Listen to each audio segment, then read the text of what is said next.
जय हिंद। चलो आज हमें संविधान की प्रमुख समितियों के बारे में चर्चा करना है।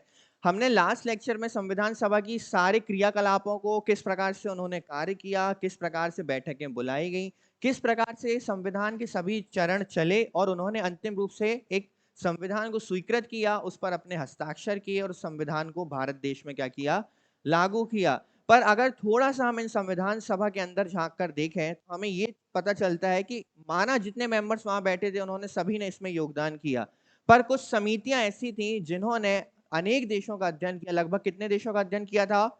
60 देशों के संविधान का अध्ययन किया, उस पर चर्चाएं की, उस पर अधिवेशन रखे, उस पर बैठकें रखी, उसके बाद अपनी एक रिपोर्ट बनाई और इस रिपोर्ट को प्रस्तुत किया। उन रिपोर्टों के आधार पर ही कुछ परिवर्तन किए गए या उनमें से कुछ बिंदुओं को माना गया, एक्सेप्ट किया गया, और तब जाकर जब उन पर सारी चर्चाएं समाप्त होती हैं तब आपका भारत का संविधान निर्मित किया जाता है। और सभी जितने भी संविधान सभा के सदस्य हैं जब उस संविधान में अपनी सहमति देते हैं तो अंतिम रूप से वो उसमें क्या करते हैं, हस्ताक्षर करते हैं और ये फिक्स करते हैं कि आने वाले 26 जनवरी 1950 से इस संविधान को अब क्या कर दिया जाएगा, लागू कर दिया जाएगा। तो ये चरण देखे थे हमने। अब आज हमें देखना है कि वो महत्वपूर्ण समितियां आखिर थी कौन सी जिन्होंने संविधान के निर्माण में अपना इतना बड़ा योगदान दिया, जिसकी वजह से आज संविधान में लिखे हर एक अनुच्छेद, हर एक बिंदु, हर एक अनुसूची और हर एक भाग में हमें उनकी मेहनत और परिश्रम की झलक देखने मिलती है। तो संविधान की समितियां तो हम देखेंगे, उससे पहले आप मुझे ये बता दीजिए संविधान सभा के कुछ चरण थे जिसके तहत संविधान की एक प्रक्रिया फॉलो की गई थी और संविधान का निर्माण किया गया। कितने चरण देखे थे हमने? 5 चरण देखे थे। अच्छा, पहले चरण में क्या किया गया था? पहले चरण में समितियां बनाई गई थी। दूसरे चरण में क्या किया गया था? समितियों ने अपनी रिपोर्ट प्रस्तुत की थी किसके समक्ष? बी.एन. राव। तृतीय चरण में बी.एन. राव ने उन समितियों को पढ़कर एक रिपोर्ट बनाई और वो प्रारूप या एक संविधान के प्रारूप को किसके समक्ष प्रस्तुत किया? प्रारूप समिति के समक्ष, ताकि उसकी जांच कौन कर सके? प्रारूप समिति कर सके। और प्रारूप समिति ने उस पर जांच करने के पश्चात एक चीज बताई कि अब ये रिपोर्ट तैयार हो चुकी है, अब इसे हम क्या कर देते हैं, पब्लिकली पब्लिश कर देते हैं, ताकि जो विद्वान है या समझदार व्यक्तित्व के लोग हैं या जो भारत की जनता है वो अगर इसमें किसी भी प्रकार का संशोधन या परिवर्तन चाहती है तो हम उसे जरूर एक बार सुनेंगे और अगर जरूरत पड़ेगी तो परिवर्तन भी अवश्य करेंगे। तो ये था। इसके अगला चरण कौन सा था फिर? अच्छा, ये जो संशोधनों के लिए एप्लीकेशन या आवेदन लेने की प्रक्रिया कितने महीनों की रखी गई थी? 8 महीनों की रखी गई थी। अच्छा चलो ये बताओ कि बी.एन. राव ने कितने अनुच्छेदों की सिफारिशें की थी? 3, 243, 243। और कितने भाग बोले थे? भाग तो बोले नहीं थे, कितनी अनुसूचियां बोली थी? 13 अनुसूचियां बोली थी। अच्छा, जब बी.आर. अंबेडकर की प्रारूप समिति ने सिफारिश रखी तो कितने अनुच्छेदों की सिफारिश रखी? 315 अनुच्छेद और कितने भाग? 8 भाग। पर जब अनुसूचियां, हाँ सॉरी, भाग तो रखे नहीं गए थे। पर जब अंतिम रूप से हम देखते हैं कि ये चीजें जब परिवर्तित की जाती है, आपके सारे आवेदन सुने जाते हैं, तब आपका संविधान में कितने अनुच्छेद रखे जाते हैं? 395। अब भाग आ चुके हैं, कितने भाग रखे जाते हैं? 22 भाग। और अब अनुसूचियां कितनी है? 8। ये था आपका मूल संविधान। ठीक है, तो ये चरण हमने देखे। अब हम चलते हैं चरण नंबर 1 पर वापस से, उन समितियों पर। ठीक है, कि वो समितियां थी कौन सी?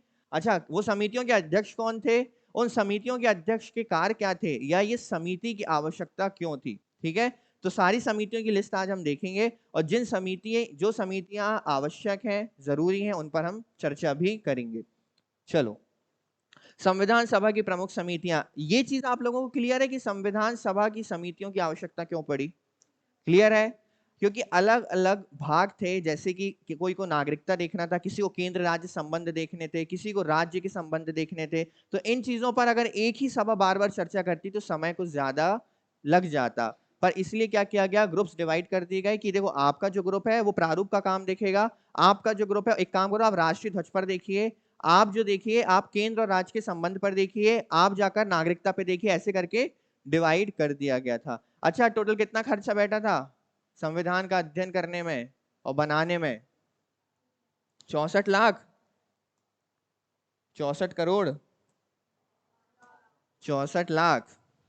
देखो, राष्ट्रीय ध्वज पर तदर्थ समिति, ये आप याद रखेंगे बहुत अच्छे से। राष्ट्रीय ध्वज किस प्रकार का होगा, ठीक है, या राष्ट्रीय ध्वज क्या होगा, इस पर चर्चा करने के लिए एक समिति बनाई गई थी, और वो समिति किसके अंडर में थी? राजेंद्र प्रसाद। तो इसे हम ऐसे याद रखेंगे कि भारत के जो पहले राष्ट्रपति बने थे, उन्होंने ही अपने पास राष्ट्रध्वज से संबंधित समिति को रखा था। मौलिक अधिकारों पर सलाहकार समिति कौन है? वल्लभ भाई पटेल। अभी ये जो समिति है, अब मैं आपको एक चीज बता देता हूं क्या होता है। सरदार पटेल प्रांतीय समिति अपने पास रखते हैं, ठीक है। अब जब वो प्रांतीय समिति अपने पास रखते हैं, तो इसके अंडर में उनके पास बहुत सारी समितियां उन्हें दे दी जाती हैं, जैसे अल्पसंख्यक समुदाय या अल्पसंख्यक पर चर्चा करने के लिए या कानून बनाने की समिति भी किसे दे दी जाती है? सरदार पटेल को। देखो, प्रांतीय समिति है सरदार पटेल के पास। इसके बाद उन्होंने क्या किया, देखो, ये आए सरदार पटेल। आप सभी जानते हैं सरदार पटेल ने सभी प्रांतों से बात करके उन्हें कहां जोड़ा था? भारत में जोड़ा था। तो माना जाता है कि शायद प्रांत क्षेत्र में कार्य करने के लिए इनसे बेहतर तो कोई हो भी नहीं सकता था। और हम ये भी जानते हैं कि आपके भारत के या स्वतंत्र भारत के सबसे पहले गृह मंत्री भी कौन रहे हैं? सरदार पटेल रहे हैं। तो क्या किया गया, इन्हें जब प्रांतीय समिति दी गई, तो प्रांतीय समिति के अंतर्गत इन्हें कुछ और समितियां भी एक्स्ट्रा दे दी गई। जैसे आपको एक दे दी गई इन्हें मौलिक अधिकार संबंधी समिति। दूसरी समिति जो इन्हें दी गई वो अल्पसंख्यक, और तीसरी समिति दी गई थी ना जनजातीय क्षेत्र से संबंधित। अब सीधी सी बात है, एक व्यक्ति है, ऐसा नहीं कि वो अकेले थे, उनके सदस्य भी थे उनके साथ, पर यदि एक समिति पे इतने सारे क्षेत्रों का बर्डन डाल दिया जाएगा, अब सारे जो सदस्य हैं वो रिपोर्ट तो आखिर किसे करेंगे? सरदार पटेल को। तो सरदार पटेल किस किस क्षेत्र में काम करेंगे? क्योंकि देखो, जनजातीय क्षेत्र अलग मुद्दा हो जाता है। जनजातियों के लिए हमें कौन से कानून रखने हैं, कौन से नियम बनाने हैं, किन क्षेत्रों को स्पेशल रिजर्वेशंस देने हैं, किसे नहीं देने हैं। अच्छा, अल्पसंख्यक वर्ग के लिए क्या कानून होने चाहिए, क्या अल्पसंख्यक को कोई स्पेशल राइट्स देने हैं क्या, या फिर मौलिक अधिकार कौन कौन से रखने हैं, और यदि रखने हैं तो उस पर किस प्रकार से युक्त निबंधन लगाने हैं ताकि मौलिक अधिकारों का अत्यधिक उपयोग या फिर गलत उपयोग ना हो सके। अब ये चर्चा करें, या फिर प्रांतीय समिति पे ध्यान दे, जो जोड़ के किसको बनाने वाली है? भारत संघ को बनाने वाली है। तो क्या किया गया, ये समिति कंप्लीट रूप से किसने रखी अपने पास? सरदार पटेल ने। इन तीनों समितियों को बना दिया गया उप समिति, और इस उप समिति के बना दिए गए उपाध्यक्ष। अध्यक्ष अभी भी कौन है? सरदार पटेल। पर इन तीनों उप समितियों के अलग अलग अध्यक्ष भी बोल सकते हो आप, पर अगर इन समिति की बात की जाए तो इनके अभी अध्यक्ष कौन रहे हैं? सरदार पटेल रहे हैं। तो आपको ये चीज समझ में आ गई है। अब आपके पास नाम आएंगे इनके। संविधान सभा के कार्यों पर समिति, ये दी गई जी.वी. मावलंकर को, कि संविधान सभा के जो कार्य हैं वो सही रूप से संचालित हो रहे हैं। कुछ समितियां पता है आपको सीधे नाम से समझ में आ जाएंगी कि इनका काम क्या रहा होगा। जो नाम से समझ में नहीं आ रही है वो आपको मैं बताऊंगा कि संविधान सभा की सारे कार्य क्रियाकलाप किस प्रकार से चल रहे हैं, क्या सही चल रहे हैं, क्या कुछ परिवर्तन की आवश्यकता है, ये देखने किसने की? जी.वी. मावलंकर ने। अब देखिए वही चीज आ गई, अल्पसंख्यकों और जनजातीय और बहिष्कृत क्षेत्रों पर समिति किसको दी गई है? हमने देखा अभी वल्लभ भाई पटेल को दी गई है, पर अब ये उप समिति बनकर किसी और को भी दी जाएगी, पर अभी भी अंडर में किसके रहेगी? सरदार वल्लभ भाई पटेल। प्रक्रिया के नियमों पर समिति दी गई राजेंद्र प्रसाद को, कि संविधान की जो प्रक्रिया चल रही है वो नियमों के आधारित संचालित हो रही है या नहीं, इसकी देखरेख कौन करेंगे? राजेंद्र प्रसाद। अब आप एक चीज देखो, राजेंद्र प्रसाद के पास दो समितियां अब तक हमने देख ली हैं। पहली राष्ट्रीय ध्वज पर तदर्थ समिति, और दूसरी समिति प्रक्रिया समिति, ठीक है। हम ये नहीं करेंगे कि हम इसे घर जाकर याद करेंगे, हम इसे आज ही याद करेंगे, और मैं अभी लिखूंगा इसे आपसे पूछकर। क्लियर है? सरदार पटेल पे मैंने आपको पहली समिति कौन सी बताई?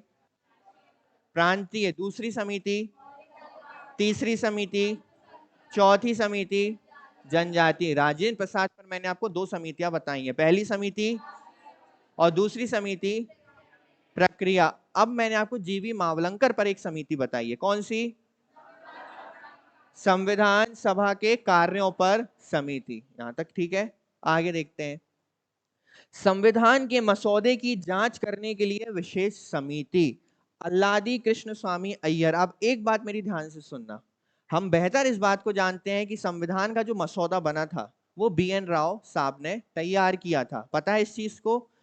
पर जब BN राव ने तैयार किया था तो उन्होंने सौंपा था किसको, या सौंपा नहीं था, और उसकी जांच करने के लिए किस समिति की समिति का गठन किया गया था, प्रारूप समिति। तो ये बीच में कैसे आए, तो कृष्ण स्वामी अय्यर बीच में कैसे आए, तो अभी हम इन्हें बीच में लाएंगे, ठीक है। या मैं आपको सरल तौर पर अभी बता देता हूं। हुआ ये था कि BN राव ने जब प्रारूप समिति बनाई, BN राव ने जब प्रारूप सौंपा था, तो सबसे पहली समिति थी जो इस मसौदे की जांच करने के लिए बनाई गई थी, वो किसकी अध्यक्षता में थी, कृष्ण स्वामी अय्यर। पर कृष्ण स्वामी अय्यर ने क्या किया, जब BN राव के द्वारा दिए गए बिंदुओं पर अपनी जांचें की, कमेटी के साथ बैठकर चर्चाएं की, तो उन्होंने फाइनली अपनी रिपोर्ट किसके समक्ष प्रस्तुत की, संविधान सभा के समक्ष, कि ये BN राव जी ने जो हमें दी थी और सारी समितियों ने हमें जो दिया था, उसके आधार पर ये जो प्रारूप है संविधान का तैयार होता है, आप इस पर चर्चा कर लीजिए।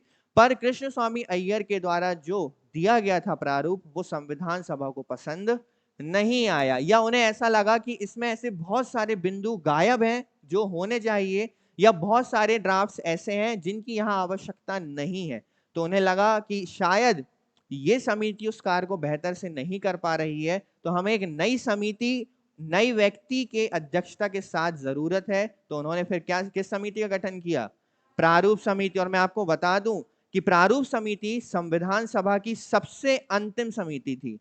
प्रारूप समिति के बाद कोई भी नई समिति नहीं बनाई गई। जब देखा गया कृष्ण स्वामी अय्यर के द्वारा दी गई रिपोर्ट से संविधान सभा संतुष्ट नहीं है, तब संविधान सभा ने निश्चित किया कि हम एक नई समिति बनाते हैं। वो आखिरी समिति थी आपकी प्रारूप समिति, जिसके अध्यक्ष कौन होंगे, BR अम्बेडकर। पर आयंगर साहब को उसमें एक सदस्य के रूप में जरूर रखा गया, क्योंकि इन्होंने पहले इस क्षेत्र में क्या कर चुका था, काम कर चुका था। समझ में आया। तो संविधान के मसौदे की जांच के लिए विशेष समिति कृष्ण स्वामी आयंगर। प्रांतीय संविधान समिति अभी देखा किसके पास है, वल्लभ भाई पटेल। प्रारूप समिति हम बहुत अच्छे से जानते हैं किसके पास है, BR अम्बेडकर। बहिष्कृत और आंशिक रूप से ये भी किसके पास है,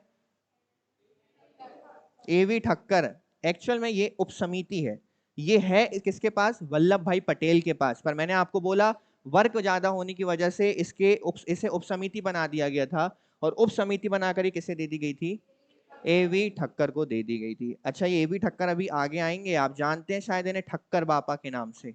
ठक्कर बापा नाम सुना है, पूछा भी गया है कि ठक्कर बापा उपनाम या ठक्कर बापा किसे कहा जाता था। आगे देखते हैं। इसके बाद वित्त एवं कर्मचारी समिति, ये दी गई अब किसे, राजेंद्र प्रसाद। तो राजेंद्र प्रसाद साहब का टोटल कितना हो चुका है, 3। पहला राष्ट्रीय ध्वज, दूसरा संविधान प्रक्रिया, तीसरा वित्त एवं कर्मचारी, ठीक है। मौलिक अधिकार पर उपसमिति, देखो मौलिक अधिकार समिति किसको दी गई थी, सरदार पटेल को। पर क्या वर्कलोड की वजह से उसे उपसमिति में कन्वर्ट किया गया, और उपसमिति के जो अध्यक्ष बने वो बने JB कृपलानी। कौन बने, तो दो आपकी उपसमितियां थी, एक जनजाति बहिष्कृत वाली, उसका अध्यक्ष किसको बना दिया गया, ठक्कर को, और दूसरी थी आपकी उपसमिति मौलिक अधिकार पर, इसके अध्यक्ष कौन बना दिए गए, JB कृपलानी, ठीक है। अल्पसंख्यक, ये भी किसके पास थी, पर फिर से इसे क्या बनाया गया है, उप समिति, और ये दी गई आपकी, कहा गया, नीचे आ गए क्या, HC मुखर्जी। अच्छा, HC मुखर्जी नाम सुन के कुछ याद आता है, HC मुखर्जी कौन है, संविधान सभा के प्रथम, डेट भी बता दो जल्दी से, दिल खुश हो जाएगा, कब बने उपाध्यक्ष, 11 1946, ठीक है। सदन समिति अध्यक्ष कौन है, पट्टाभी सीतारमैया। सदन समिति का मतलब है संसद समिति, कि संसद में सत्र किस प्रकार से आयोजित किए जा रहे हैं, उनका अधिवेशन किस प्रकार से किया जा रहा है, सदस्यों का जो कार्य है या सदस्यों की जो बैठक है वो किस प्रकार से हो रही है, इसकी जांच, या जो सारे संसद की प्रक्रिया चल रही है इसकी जांच या देखने का काम किसको दिया गया, पट्टाभी सीतारमैया को दिया गया। आप देखो डिवाइड हो रहा है ना ग्रुप्स, अगर सारा काम अपने पास एक कोई रख लेता तो अच्छे से हो पाता क्या, फिर तो कुछ उबड़ खाबड़ काम हो जाता। उत्तर पूर्व सीमांत जनजातीय, अब देखो जनजाति जो क्षेत्र थे उनको डिवाइड किया गया था दो क्षेत्रों में। एक किया गया था उत्तर पूर्वी सीमांत जनजाति क्षेत्र और एक आपने अभी पहले देखा बहिष्कृत क्षेत्र। तो बहिष्कृत क्षेत्र की जो उप समिति थी उसके अध्यक्ष बनाए गए ठक्कर बापा, और ये जो उप समिति थी आपकी इसके बनाए गए गोपीनाथ बारदोलोई, है ना। ये जो आपकी समिति है ये अभी भी अंडर आ रही है जनजातीय समिति की। मैं आपको क्लियर कर देता हूं ताकि कंफ्यूजन ना हो। सरदार पटेल के पास एक समिति है, क्या नाम है इसका? जनजातीय समिति। इस जनजातीय समिति को आप दो भाग में डिवाइड कर दो, एक बहिष्कृत क्षेत्र और दूसरा उत्तर पूर्व क्षेत्र। उत्तर पूर्व क्षेत्र के आपके अध्यक्ष को, और यहाँ ये जो दोनों हैं ये अभी क्या बन चुकी हैं? उप समितियां। ये जो उप समितियां हैं तो बहिष्कृत क्षेत्र के ठक्कर बापा या ठक्कर एवी ठक्कर, और जो आपके उत्तर पूर्व क्षेत्र है इसके कौन बने? गोपीनाथ बारदोलोई। इसके अलावा इनके पास कुछ और भी समितियां थी, जैसे एक थी मूल अधिकार, तो ये किसको दे दिया? अरे मूल अधिकार उप समिति किससे दे रहे हो? किसको? मूल अधिकार उप समिति किसको दे रहे हो? अल्पसंख्यक उप समिति किसे दे रहे हो? बेटा एक बार में नाम याद होने चाहिए, है ना। आगे, हाँ मूल अधिकार किसके पास है? कृपलानी के पास है। और अगली समिति कौन सी? कौन सी? अल्पसंख्यक किसके पास? H.C. मुखर्जी। ये सभी उप समितियां हैं पर अभी भी इनका हेड कौन बना बैठा है? सरदार पटेल बैठे हुए हैं। अब कृपलानी को कार्य दिया गया है कि आप मौलिक अधिकार के क्षेत्र अनुसंधान कीजिए, रिसर्च कीजिए और देखिए किस चीज की आवश्यकता है। एस.सी. मुखर्जी को बोला गया कि आप अल्पसंख्यक के क्षेत्रों पर या उनके कानूनों पर चर्चा कीजिए और देखिए कि उनके किन किन बिंदुओं पर संविधान को शामिल किया जा सकता है। और गोपीनाथ बारदोलोई ने कौन सा क्षेत्र देखा? उत्तर पूर्व सीमांत जनजातीय क्षेत्र और असम बहिष्कृत और आंशिक रूप से बहिष्कृत क्षेत्र की उप समिति। व्यवसाय समिति का आदेश के.एम. मुंशी, क्या नाम है? के.एम. मुंशी। आपसे व्यवसाय याद रखिए, व्यवसाय समिति, हर समिति को ट्रिक से जोड़ो आपको बिल्कुल याद रहेगी। व्यवसाय समिति किसने अपने पास रखी? के.एम. मुंशी। देखो ऐसे याद रखना, व्यवसाय मतलब बिजनेस, बिजनेस मतलब हिसाब किताब, और हिसाब किताब कौन करता है? मुंशी करता है ना। तो जैसे याद आएगा व्यवसाय समिति मतलब हमें एक मुंशी की आवश्यकता है व्यवसाय को चलाने के लिए, तो उसके अध्यक्ष कौन बना दोगे आप? के.एम. मुंशी। राज्य समिति रखी गई जवाहरलाल नेहरू के पास। याद रखना, प्रांतीय समिति किसके पास? राज्य समिति किसके पास? अब उनके पास और भी समितियां थी। इसके बाद संचालन समिति दी गई किसको?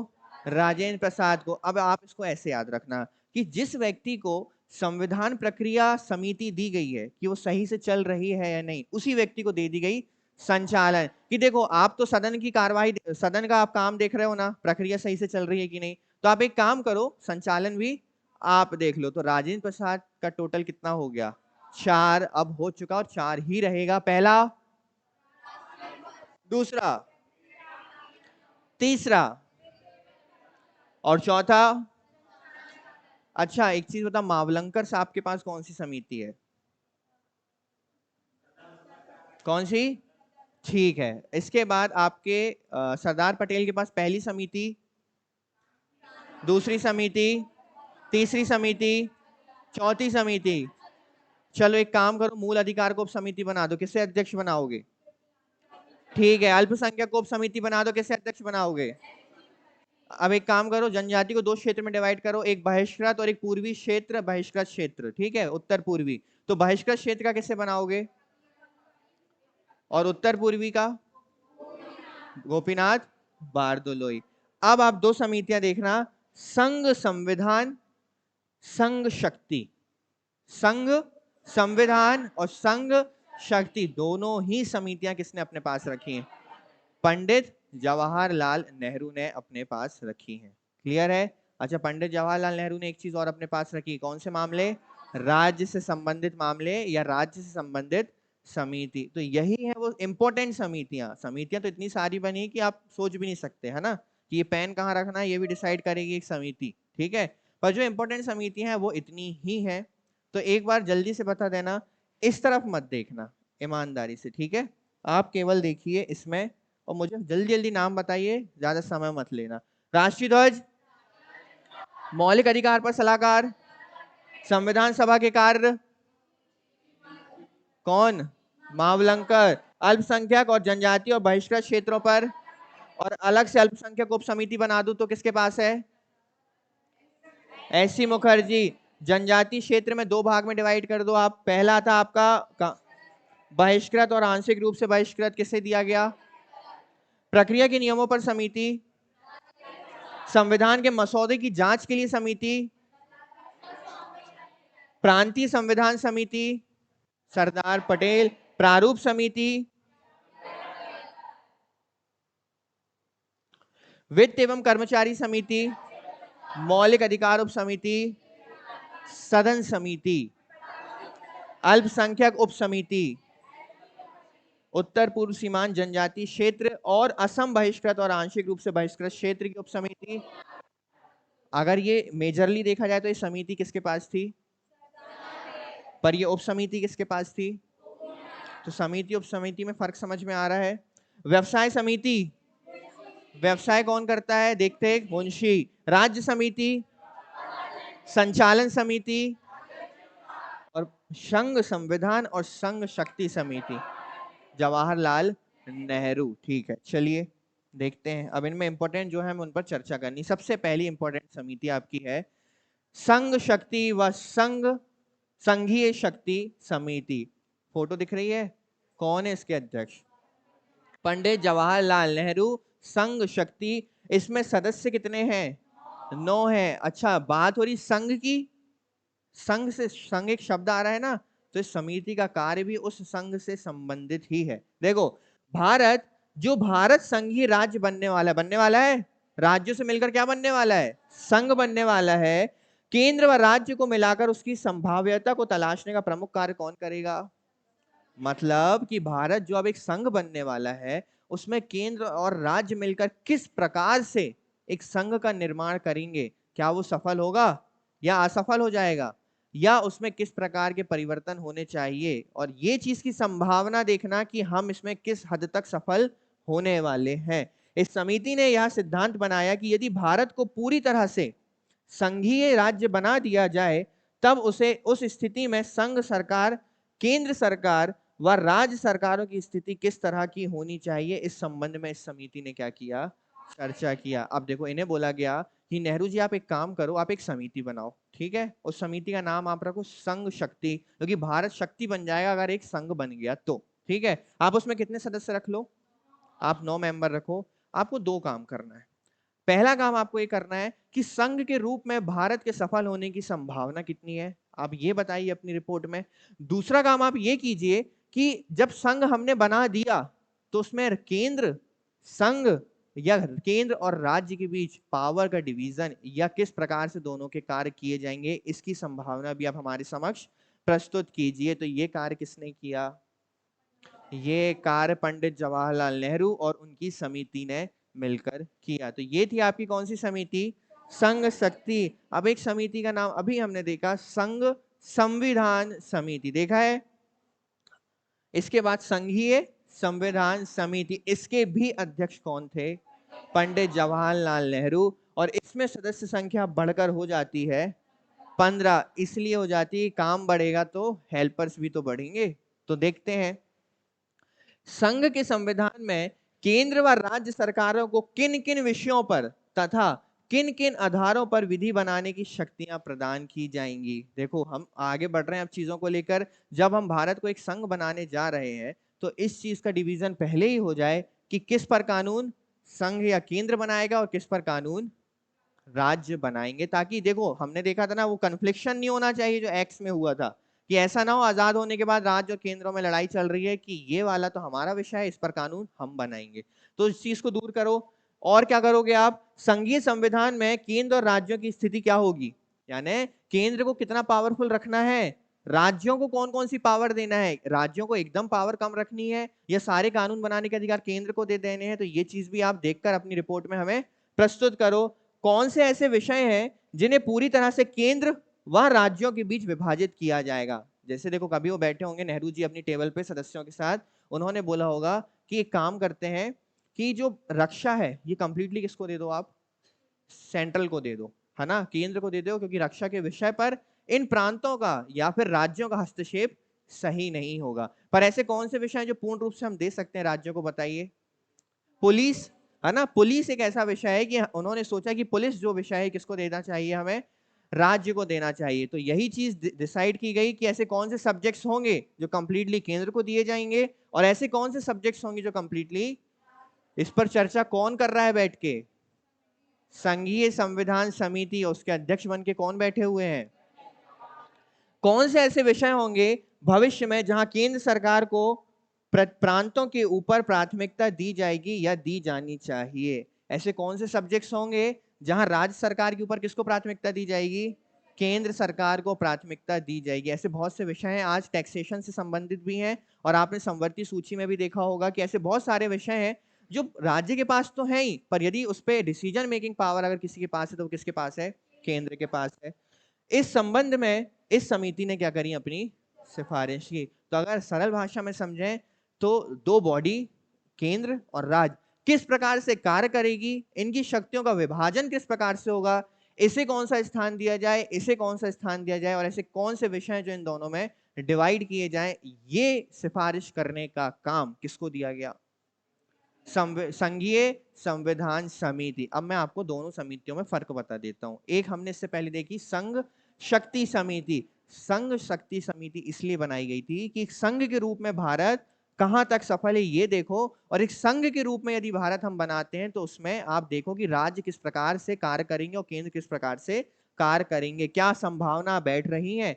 और जब संभावनाएं बैठ रही हैं तो संघीय संविधान समिति आप रखो और बताओ कि अब दोनों में पावर डिवीजन या सब्जेक्ट्स डिवीजन किस प्रकार से होना चाहिए या किया जाना चाहिए, या दोनों को कौन सा स्थान दिया जाना चाहिए। और आज हम बहुत अच्छे से इस चीज को जानते हैं कि हमारे यहाँ राज्यों को बहुत ही अच्छा स्थान दिया गया, विशेष स्थान, कि वो अपने क्षेत्र में कार्य करने के लिए पूर्णतः स्वतंत्र हैं। आज यदि मध्य प्रदेश में लाडली बहना योजना को लाया गया है तो केंद्र सरकार उस पर यह हस्तक्षेप नहीं कर रही है कि आपने लाने से पहले हमसे पूछा, या आप अगर कोई भी राशि डालते हो तो हमारी परमिशन या हमारे हस्ताक्षर ले रहे हो, क्या ऐसा करना पड़ता है।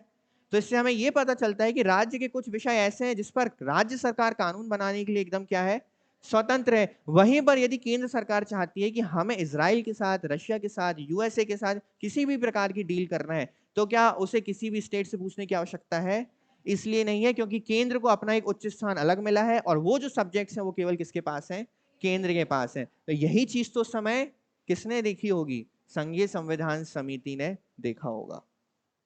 इसके बाद आती है आपकी कौन सी समिति, प्रांतीय समिति। अच्छा, आप लोगों को एक मॉडल याद है क्या कि प्रांत अपना अपना संविधान बनाएंगे, वो मॉडल याद है। प्रांतीय समिति अभी वही चीज रिकमेंड करने वाली है जिसे संविधान सभा क्या कर देगी, नकार देगी, अस्वीकार कर देगी। वो बोला जाएगा कि नहीं, प्रांतों का अलग अलग संविधान नहीं होगा, संविधान पूरे देश का केवल एक ही होने वाला है। देखो, सरदार वल्लभ भाई पटेल इसके अध्यक्ष हैं, हम अभी पढ़ चुके हैं। इसमें सदस्य संख्या कितनी, 25 है। चलो एक बार सदस्य संख्या बताओ मुझे, इसकी संघीय शक्ति में कितनी थी, 9 थी, संघीय संविधान में 15 और प्रांतीय में 25। अब देखना, भारत में यदि संघीय संविधान के साथ साथ प्रांतीय संविधान बनाया जाता है तब वह भारत की स्थिति में कितना व्यवहारिक होगा, इस विषय पर अपनी रिपोर्ट कौन सौंप रहा है, प्रांतीय समिति। किंतु इस समिति की सिफारिश को बाद में क्या कर दिया गया, क्योंकि भारत में एक ही संविधान बनाने का निश्चय किया गया जो केंद्र व राज्य सरकार दोनों को नियंत्रित व संचालित करेगा। ठीक है, आज एक ही संविधान है देश में कि प्रांतों में अलग अलग है, यानी राज्यों में अलग अलग है। क्या मध्य प्रदेश का संविधान अलग है और भारत का अलग है, क्या भारत का एक संविधान है, बिल्कुल एक संविधान है। दोनों को दोनों को किन विषय की शक्तियां प्रदान करनी चाहिए, प्रांतों के लिए अलग संविधान को नहीं बनाने का फैसला किसने लिया, संविधान सभा ने लिया। जो आज में अगर हम देखते हैं तो बहुत ही अच्छा हुआ, क्योंकि यदि ऐसा हो जाता तो हम जानते हैं कि हर राज्य में एक अलग विचारधारा की सरकार बैठती है। कहीं बैठती है समाजवाद, तो किसी को पूंजीवाद पसंद है, तो किसी को मार्क्सवाद पसंद है ना। सबको अपनी अपनी पसंद की पार्टी और सबको अपने अपने पसंद की विचारधाराएं पसंद है, और जिस प्रकार की वो विचारधारा होती वो राज्य में वो उस प्रकार के क्या रखते, संविधान के कानून रखते। और चलो हम मान भी लें अगर इस बात को कि उस समय के प्रांत सारे समझदार थे और सबने एक अच्छा संविधान बनाया, पर संविधान में एक प्रक्रिया होती है, संविधान संशोधन। पर समय के साथ साथ जैसे जैसे उत्तराधिकारी राज्यों के बदलते जाते, वो अपने अनुसार या अपने वर्गों के अनुसार क्या करते जाते, उस संविधान में संशोधन करते जाते। ये चीज हमने बेहतर देखी है कि जिस क्षेत्र में वो जातिवाद के नाम पर जीत कर आते हैं, वो उस क्षेत्र के नाम पर जबरदस्ती उन्हें क्या देते हैं, रिजर्वेशन देते हैं। जैसे अभी मध्य प्रदेश में कांग्रेस सरकार का एक वादा है कि अगर हमारी सरकार बनती है तो हम 27% कंपलसरी बिल्कुल किसको देने वाले, रिजर्वेशन ओबीसी को देने वाले। तो ये जो वायदे हैं, ये जो वादे हैं, ये पूरा करने के लिए सरकार फिर परिवर्तन करती है नियम कानूनों में। अब जब सिंपल सी आपको मैं आगे बताऊंगा, जब मैं आपको आरक्षण पढ़ाऊंगा तो मैं आपको बताऊंगा कि भारत में सुप्रीम कोर्ट ने साफ तौर पर ये निर्देश देकर रखे हैं कि केंद्र में या राज्य में 49.5% से ऊपर रिजर्वेशन नहीं होना चाहिए, पर इस चीज को फॉलो नहीं किया जाता है। कई जगह इसे तोड़ा जा रहा है और उन्हीं वजह से आप देख रहे हैं कि हाई कोर्ट में आज केसेस चल रहे हैं और भर्तियां रुकी हुई हैं। तो ये समिति किसके पास है, सरदार पटेल के पास है। अब देखना, इस समिति के अंतर्गत सरदार पटेल को प्राप्त अन्य समितियां अभी हमने नाम देखे, पहला मूल अधिकार, दूसरा और तीसरा, तीनों किसके पास हैं, सरदार पटेल। अब सरदार पटेल अपनी टेबल पे बैठे जब मेंबर्स के साथ, बोले यार मेरा सिर दुखने लगा है, काम एक दो ताकि मैं अच्छे से कर पाऊं, मेरे पास वैसी प्रांत का बहुत लोड है, मुझे बाकी चीजों को भी देखना है। तो उन्होंने बोला एक काम करिए, हमें तो आप ही पसंद है एज अ लीडर, हमें भरोसा क्योंकि आपके ऊपर है, क्योंकि हमने आपका काम देखा है, ठीक है। आप एक काम कीजिए, इसे उप समिति बना दो और उसके अलग अलग क्या बना दो, अध्यक्ष बना दो, पर आपकी देखरेख में काम होना चाहिए। तो सरदार पटेल ने इस चीज में बोला ओके, मैं इस चीज के लिए एकदम तैयार हूं। इस समिति का महत्व सबसे अधिक होने के कारण इसमें सदस्य संख्या सबसे अधिक थी, कितनी, लगभग 54। इतनी सारी समितियां, मुख्य कार्य अब आप देखना, भारत के संदर्भ में मूल अधिकारों को कैसे लागू किया जाए। क्या जनजातीय मामले भी केंद्र सरकार को प्रदान किया जाना चाहिए कि जो जनजातीय मामले, अब एक बात बताइए, जनजाति जो होती हैं, जैसे आज हमारे लोकल क्षेत्र में जनजातियां रहती हैं, तो जो जनजातीय मामले हैं ये वहां की लोकल गवर्नमेंट यानी स्टेट गवर्नमेंट को दिए जाए या किसे दिया जाए, केंद्र गवर्नमेंट को, सेंट्रल गवर्नमेंट को दिए जाए। क्या अल्पसंख्यक मामले केंद्र सरकार को प्रदान किया जाना चाहिए। समझ रहे हो आप किस बात पे चर्चा हो रही है। वो बोल रहे हैं कि जनजातीय मामले किसको देना चाहिए, केंद्र को दें या राज्य को दें, अल्पसंख्यक मामले किससे दें, केंद्र को दें या राज्य को दें, या दोनों में इस प्रकार से उन पावर्स को डिवाइड किए जाए कि दोनों ही उनके क्षेत्र में काम कर सकें। क्योंकि समिति का कार्य क्षेत्र बहुत बड़ा था और इसे 3 विषय, मूल अधिकार, अल्पसंख्यक मामले, जनजातीय मामले एक साथ प्रदान किए गए थे। इसलिए इस समिति के अंतर्गत उप समितियां भी बनाई गई ताकि निर्णय लेने में सुविधा हो सके। तो उप समिति बना दें अब हम, ठीक है, समझ में आया। प्रांतीय समिति अध्यक्ष कौन, सरदार पटेल। फिर सरदार पटेल को 3 समितियां और दे दी गई, वर्कलोड बढ़ गया तो उन 3 समितियों को क्या बनाया गया, उप समिति, और उन उप समितियों के अब अध्यक्ष बनाए जाएंगे। देखना, मूल अधिकार पर जो उप समिति बनाई गई, अच्छा मूल अधिकार भारत में किस प्रकार से लागू किए जाएंगे, इसके लिए कौन सी समिति बनाई गई थी, मूल अधिकार। यदि मूल अधिकारों पर चर्चा नहीं होती, आपको क्या लगता है संविधान बनाने वालों ने सिर्फ यही सोचा स्वतंत्रता का अधिकार दे दो, पूरे देश में रहना चाहिए। आप सोचिए अगर केवल इतना लिख दिया जाता कि भारत के नागरिक को स्वतंत्रता का अधिकार दिया जाएगा, तो आज के समय में उस स्वतंत्रता का कितना दुरुपयोग हो सकता था, ये आप सभी जानते हैं। आज पीएम के घर में भी लोग घुस सकते थे इस नाम पर कि हमें क्या है, स्वतंत्रता है कहीं भी जाने की, कहीं पर। इसलिए वहां पर नीचे लिखा गया स्पष्ट शब्दों में, युक्ति युक्त निर्बंधन। स्वतंत्रता जब आप पढ़ लो तो वहां रुक मत जाना, नीचे जो पॉइंट्स लिखे उसको भी पढ़ के घर जाना। समझ में आ रहा है। वरना लोगों ने पहला पॉइंट पढ़ा, अभिव्यक्ति की आजादी है, हम निर्विरोध कहीं भी कोई भी सभा का आयोजन कर सकते हैं, बस वो एक अहिंसा के रूप में होनी चाहिए, हथियार रहित, हथियार सहित नहीं होनी चाहिए। इतना बस पढ़ा और दौड़ लगा दी हमने चौराहे पे जाके, है ना। और फिर नारे लगाने लगे और नारे लगाते लगाते हमने देखा कि हमारे नारे धीरे धीरे नेता राजनेता विरोधी होते होते वो देश विरोधी होने लगे। और जब देश विरोधी आप नारे लगा रहे हो तब पुलिस खड़ी है वहां पर, आप बोल रहे हो आर्टिकल नंबर 19 अभिव्यक्ति की आजादी, दूर हो जाओ, है ना, छेड़ना मत, आर्टिकल नंबर 19। फिर पुलिस निकालेगी अपना डंडा, युक्ति युक्त निर्बंधन, ठीक है। और जब टांगे तोड़ेगी देश विरोधी नारे लगाने पर, फिर उन्हें पता चलेगा कि काश मैंने वो नीचे जो पॉइंट्स लिखे थे संविधान के अधिकार देने के बाद कि इसमें निर्बंधन लगाए गए कि कोई भी ऐसे वाक्य या शब्द या सभा में जब देश विरोधी या देश के अगेंस्ट कोई कृत्य किए जाएंगे तो वो असंवैधानिक माने जाएंगे और उस पर उसे एक दंडनीय अपराध माना जाएगा। अब उन्होंने तो ये पढ़ा नहीं, सुटाई हो गई, पिटाई हो गई। दिल्ली में पिटाई हुई थी एक बार स्टूडेंट्स की, पता है आप लोगों को, भारत विरोधी नारे लगाने के कारण। उस दिन बहुत अच्छी नींद आई थी मुझे। अल्पसंख्यक मामलों पर उप समिति के अध्यक्ष कौन बनाए गए? HC मुखर्जी बनाए गए। अच्छा, ये हैं आपके कौन? JB कृपलानी, ये हैं आपके HC मुखर्जी। अब तीसरे नाम है आपके उत्तर पूर्वी क्षेत्र तथा असम की जनजाति संबंधी मामलों के लिए उप समिति के अध्यक्ष गोपीनाथ बारदोलोई या बारदोली, है ना, बारदोलोई। बहिष्कृत क्षेत्र उप समिति असम को छोड़कर, ठीक है, हमने देखा कि इन्होंने क्या किया, जनजाति क्षेत्र को दो भागों में भी बांटा। असम को छोड़कर भारत के ऐसे क्षेत्र जिन पर अभी तक निर्णय नहीं हुआ, उन महत्वपूर्ण क्षेत्रों को भारत में कैसे शामिल किया जाए, इसके लिए जो समिति बनी थी उसके अध्यक्ष कौन बने? AC ठक्कर, अमृतलाल AV है, ये AC नहीं है, AV है, अमृतलाल विठल दास ठक्कर। ये पूरा नाम आप याद रखेंगे, ठीक है। इनका पूरा नाम भी पूछा जा चुका है और इनको क्या कहा जाता था वो भी पूछा जा चुका है। तो क्या कहा जाता था? ठक्कर बापा।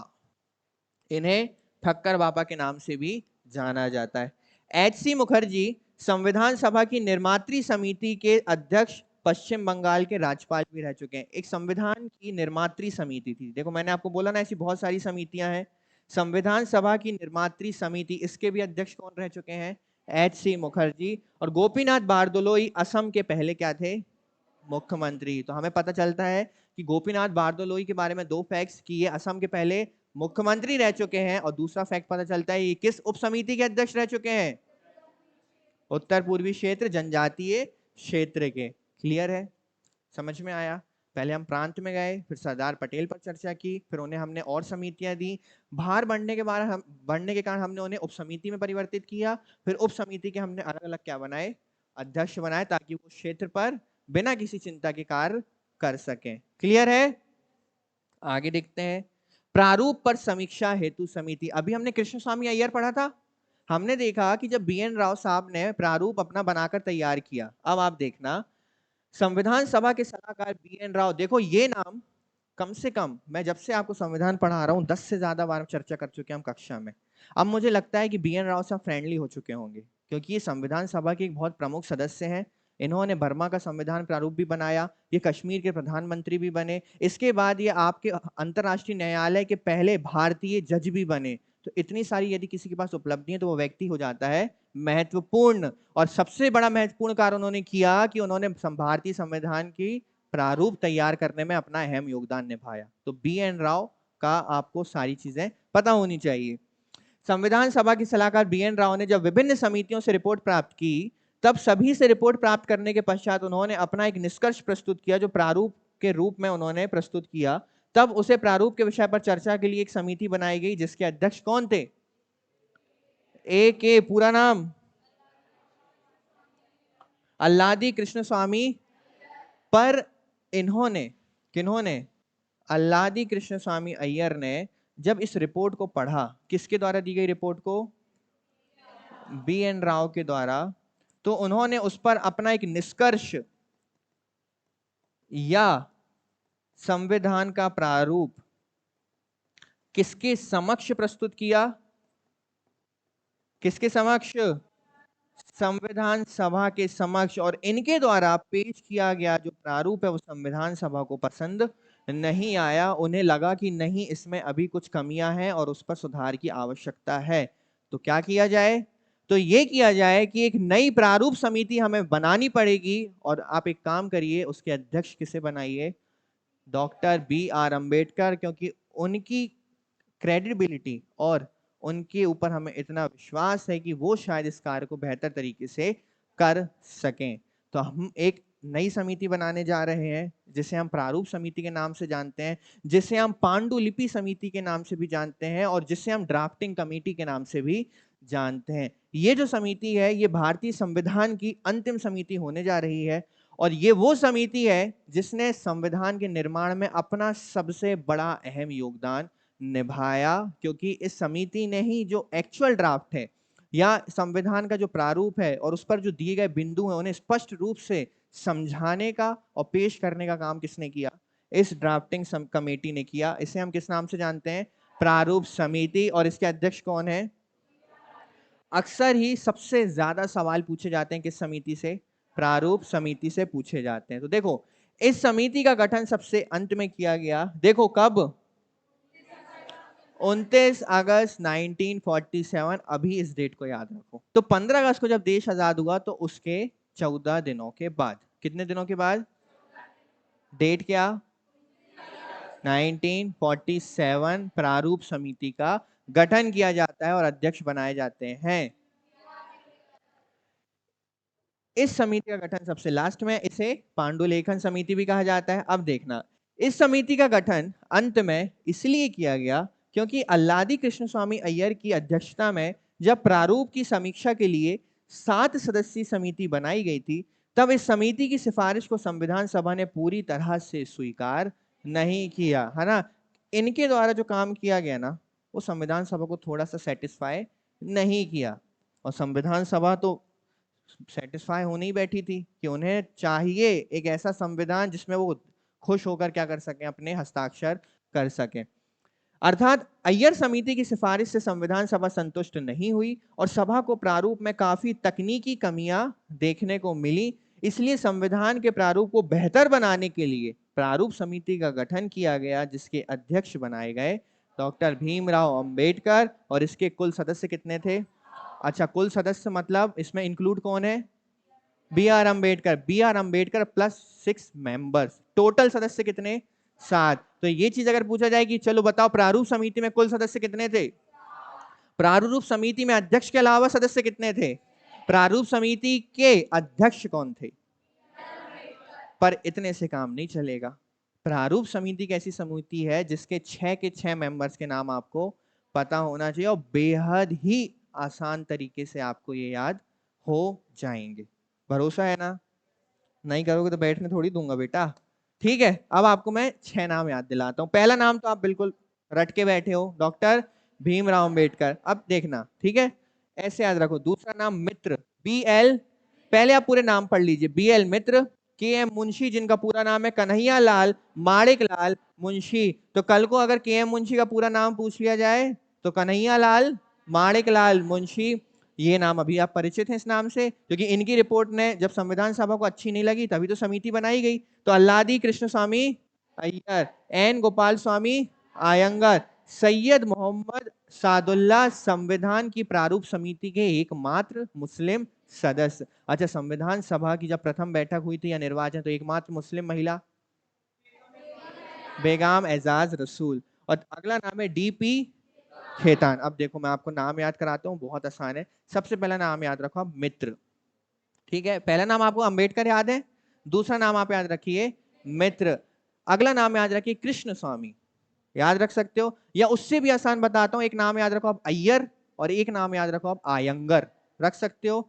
पर देखो वहां पे फंसा सकता है आपको, अय्यर अगर दूसरा दे दिया तो, इसलिए एक कृष्ण स्वामी और दूसरा गोपाल स्वामी। आसान है, पहला मित्र, दूसरा कृष्ण स्वामी। कृष्ण स्वामी पूरा याद रखो, कृष्ण स्वामी अय्यर, तीसरा गोपाल स्वामी। और फिर आपके मुंशी जी प्रस्तुत हो चुके हैं, के एम मुंशी। 4 नाम याद हो गए। 5वां नाम आप याद रखो, डीपी खेतान। खेत होते हैं खेत, तो डीपी खेतान। और अंतिम नाम है आपका, जो मुस्लिम नेम है, आराम से आपको याद हो जाएगा, सैयद मोहम्मद सादुल्ला। तो देखो, मुस्लिम नाम में मैं नहीं मानता मुश्किल होगी, एक ही है तो याद रख लो, मोहम्मद सादुल्ला। मोहम्मद सादुल्ला। बचे आपके 5 नाम, जिसमें से एक है मित्र, ठीक है, दूसरे हैं, तीसरे हैं, चौथे के एम मुंशी। और सब के सब कहां घूमने गए हैं? खेत में घूमने गए, यानी खेतान। याद हो गया? ठीक है। अब 2 पॉइंट और सुनना। जो बी एल मित्र हैं, इन्होंने आगे चलकर इस समिति से क्या दे दिया? इस्तीफा दे दिया, अपना त्याग पत्र दे दिया। बी एल मित्र ने प्रारूप समिति से अच्छा सुनो, कहीं कहीं पर मेंशन है कि बी एल मित्र की मृत्यु हो गई, ये गलत है, ठीक है। बी एल मित्र ने क्या दिया था? त्याग पत्र दिया था। तथा उनके त्याग पत्र देने के बाद कौन आते हैं? माधव राव, एन माधव राव। याद रखना, देखो माधव मतलब श्री कृष्ण, श्री कृष्ण मतलब सभी के मित्र हैं। श्री कृष्ण बोलते हैं मुझे अपना मित्र मान लो, सारी टेंशन भूल जाओ, हम बैठे हुए हैं बिल्कुल। तो श्री कृष्ण को आप मान लो माधव के नाम से, और माधव आपके क्या है, मित्र हैं। तो इस ट्रिक से आप याद रख सकते हो कि मित्र के स्थान पर कौन आया था, या जब आपको मित्र की आवश्यकता पड़ी तो आपके पास कौन आ गए, माधव आ गए। आसान है।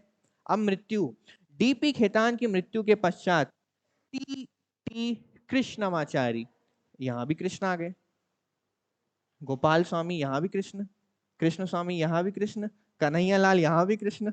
हो क्या रहा है, कृष्ण जी ने अनेक अनेक रूप रख के एक प्रारूप समिति में अपने आप को स्थान दिया और क्या बना दिया, संविधान बना दिया।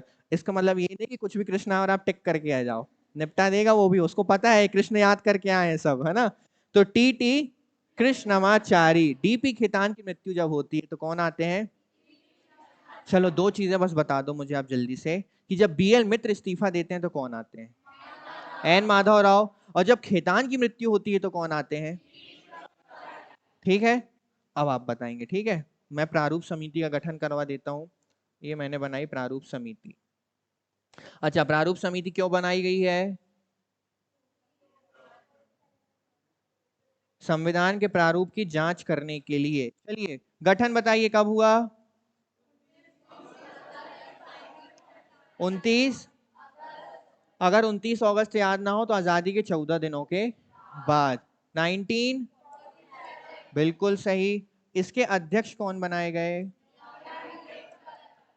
डॉक्टर बी आर अंबेडकर बनाए गए हैं। चलो अच्छा, इसमें कुल सदस्य कितने हैं, अंबेडकर को मिलाकर, तो अन्य कितने बचे, 6। चलिए नंबर 1, पहला नाम बताइए, क्या लिखूं, बी एल मित्र। ठीक है, लिख देते हैं, ये लिख दिया, बी एल मित्र। दूसरा नाम क्या लिखें, कृष्ण स्वामी अय्यर। तीसरा नाम गोपाल स्वामी आयंगर। चौथा, ये मुंशी साहब अभी कहाँ थे, थोड़ी देर पहले कौन सी समिति देख रहे थे, व्यवसाय समिति देख रहे थे। ठीक है, व्यवसाय समिति देख रहे थे। चलो और देख लेते हैं दो नाम। पांचवा, डी पी खेतान। और आपका अंतिम नाम, एकमात्र मुस्लिम सदस्य कौन, मोहम्मद सादुल्ला। तो मैं ये मान के चलूं कि आपको ये नाम याद हो गए हैं।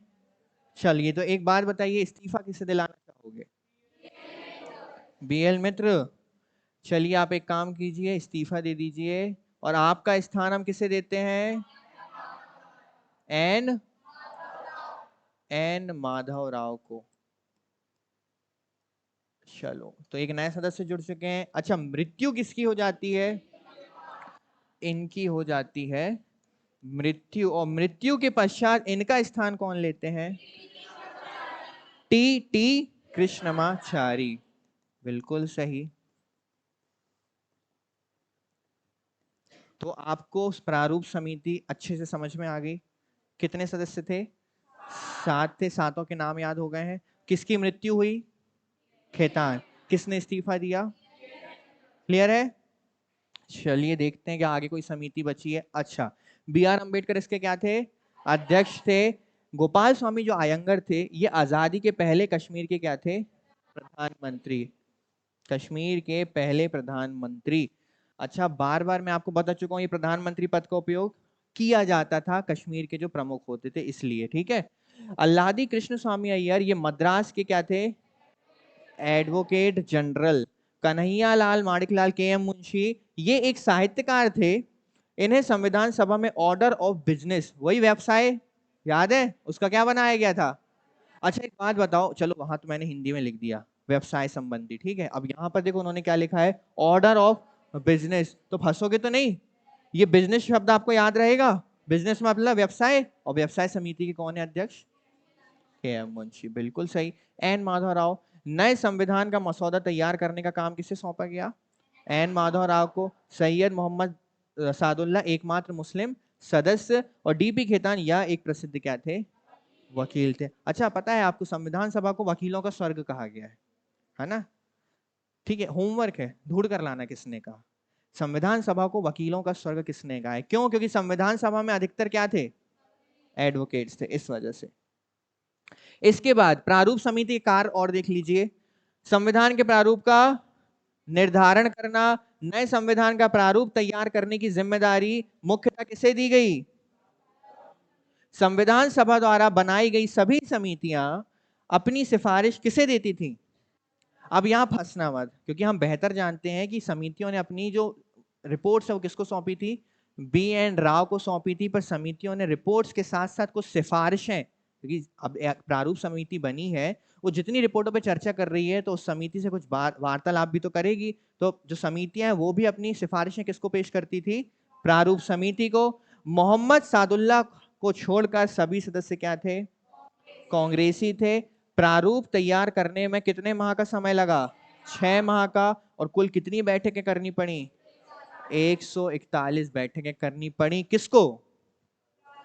प्रारूप समिति को। तो ये सारी समितियों ने जब मिलकर काम किया था, तब जाकर आपके 3 वाचन हुए थे, और 3 वाचन के बाद अंतिम रूप दिया गया था कि अब भारत के संविधान में 395 अनुच्छेद होंगे, 22 भाग होंगे और अनुसूचियां 8 होंगी। इन समितियों के काम के बाद ये सारी चीजें की गई थी। समझ में आया कि संविधान सभा ने किस प्रकार से कार्य किया, और संविधान सभा के अंदर बनाई गई इन समितियों ने किस प्रकार से उस कार्य में अपना योगदान दिया। तो इस प्रकार से ये समितियां कार्य कर रही थी और संविधान निर्माण में अपना योगदान दे रही थी। कोई समिति ऐसी है जो ना समझ में आई हो? राष्ट्रीय ध्वज किसके पास है? व्यवसाय किसके पास है? KM। प्रांतीय समिति किसके पास है? संघीय शक्ति समिति किसके पास है?